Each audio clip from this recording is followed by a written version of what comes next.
Hej Anders, nu vil vi differere andengrads polynomier, hvilket netop lyder ax i anden plus bx plus c.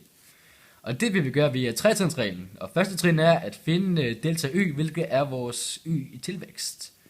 Og det gør jeg ved at sige f af x0 plus h minus f af x0. Og det vi gør nu er at sætte vores andengrads polynomium ind, så det kommer til at hedde a i parentes x0 plus h i anden plus b parentes x0 plus h plus c minus parentes ax0 i anden plus bx0 plus c.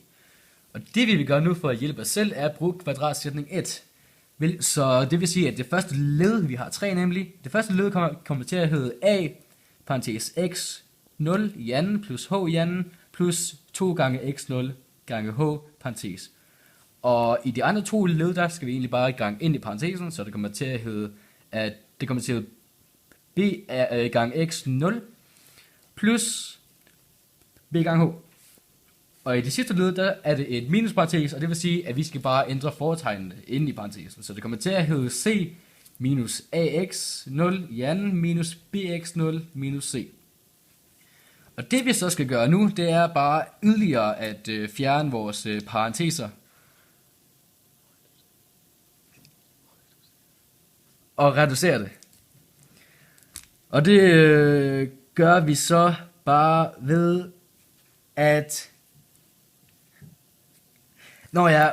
det vi egentlig bare kan gøre er at fjerne ting som b af x0, fordi de udligner sig selv. Her står der plus b af x0, og her står det minus b af x0.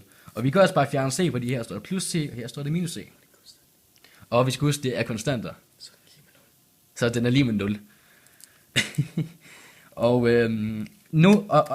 når vi har gjort det, så kan vi egentlig bare her gange ind i parentesen, sådan så vi får 2 gange ax0 gange h plus bh plus ah i anden. Og det vi så skal huske at gøre nu, for at hjælpe os selv igen, er at h skal stå uden for vores parentes, så det vil hjælpe os i andet trin, så det kommer simpelthen til at stå 2 gange ax0 plus b, gange h, som nu er uden for parentesen, plus ah i anden. Og det fører så videre til vores trin 2, som handler om, at vi skal sige delta y over h. Og her tager vi så bare vores ligning fra forrige, hvor vi netop har sat h uden for parentesen. Fordi at her kan vi netop dividere med h. Så her kommer det til at lyde 2 gange ax plus b, hold kæft, gange h plus ah i anden. Og fordi at netop vi har sat h under parentesen, så kan vi bare sige h, det med h det er 1, så det vil bare sige, at den kan vi næsten bare fjerne.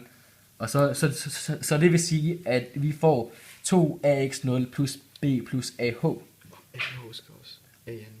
Ja, præcis. ah i anden, der har vi så fjernet sådan, så det kommer til at hedde ah, fordi at vi netop har sat h uden for vores parentes. Yes. I tredje trin, der handler det egentlig bare om at finde grænseværdien for delta y over h, når h går mod 0.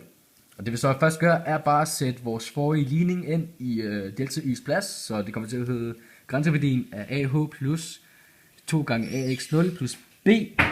Og vi kan være sikre på, at vi kan fjerne ah, fordi at ah, den vil være 0, når h går mod 0. Fordi at de er konstante. Så det vil sige, at grænseværdien, den er 2ax0 plus b. Og det vil så sige, at det er grænseværdien. Så her kan vi ergo konkludere, at f-mærke af x er lige med 2 gange ax0 plus b. H.